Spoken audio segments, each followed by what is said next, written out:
Oh, Damion Hall. Oh, Damion Hall. Come on in here, you. Come on in here. Oh, you talk about comedy. I done had so much time laughing at some of these other turkeys saying stuff that I had to get you back in here.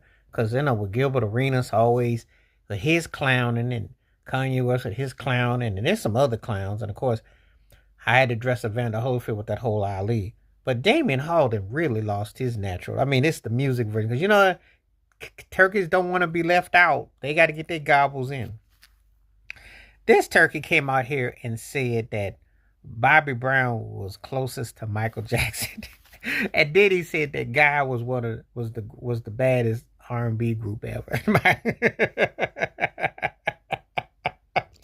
Why is it always the least talented people in there with the loudest voices? Or remember when you had to deal with them gangs, and there was like three of them, and there's always that one runt that was in there, and they was running their mouth, and they're like, yeah, yeah, and they talk trash. They couldn't lift their fingers past their nose, but they were acting like they were gonna be about that life. Always the least talented ones talking the most noise and trash. This turkey was on a Brian Loran song to satisfy on background vocals of Michael Jackson. Michael Jackson originally outtake for Dangerous. He didn't. He nickname was Crazy Legs. We never saw what he did. We know about Teddy Riley, great producer, New Jack Swing, the founder of that. One of the most important musical sounds of the late '80s. Which, when you talk about R&B, hip hop, pop, and gospel, Teddy covered all that as a producer. We know that. And Aaron Hall, precursor R. Kelly, and influenced by Charlie Wilson, the Gap Band, and Steve Wonder, etc., Donny Hathaway, etc.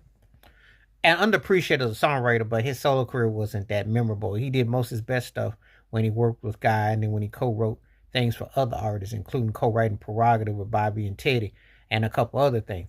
But not even the half of a Keith Sweat career. Aaron Hall is one of those cautionary tales that if you don't really do anything with it, we ain't gonna never know that you had it to begin with. So, you know.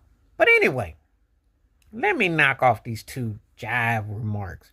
Guy was bad for their time. We in '88, we played that tape. We don't even know who all did what though, because Timothy Gatlin was on the cover. And when they got rid of Timothy Gatlin, they put you on. But we know You Can Call Me Crazy with I'll Be Sure on the Hook, and Timothy Gatlin had something to do with that. So we don't even know all the credits with that. But we know you ain't write nothing. We know you ain't produced nothing. It was all about Teddy or Timothy and Aaron. You weren't that in that discussion.